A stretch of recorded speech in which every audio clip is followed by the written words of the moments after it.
साथ यह बात कही गई कि उस एक मां के दोष से ये बच्चा इतना बड़ा डाकू डकैत बना कि मंदिरों में चोरी करने लगा।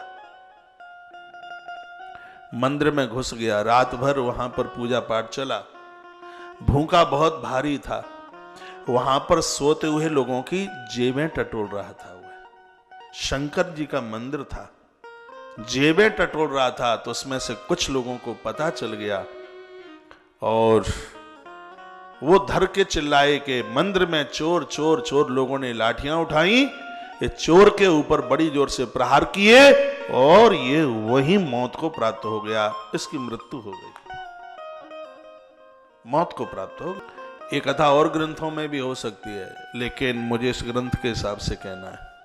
यम के दूत लेने को आए, लेकिन उधर शंकर के गढ़ भी आ गए।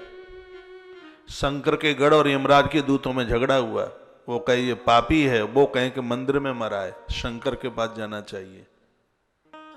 और आखिर में हुआ यह है कि उसे महादेव के यहां ले जाया गया, भगवान के पास में लंबे समय तक वह रहा। वहां शिव मंदिर में मृत्यु हुई थी। इसने शंकर की पिंडी का दर्शन किया था, इसने जलती हुई ज्योत का दर्शन किया था।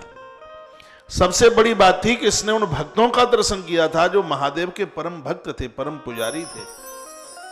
भक्तों का दर्शन करने से, साधुओं का दर्शन करने से तो जिम पातक रही, पाप जल करके राख होते हैं। महादेव ने इसका बड़ा सम्मान किया और बहुत समय तक इसको अपने पास में रखा, बहुत समय तक इसको अपने पास में रखा। इस ग्रंथ में वर्णन किया है, कभी समय आने पर जब धरती पर इसका जन्म हुआ तो धरती पर महात्मा कुबेर बन करके पैदा हुआ। ये शंकर के मंदिर में मरने का प्रभाव था। ये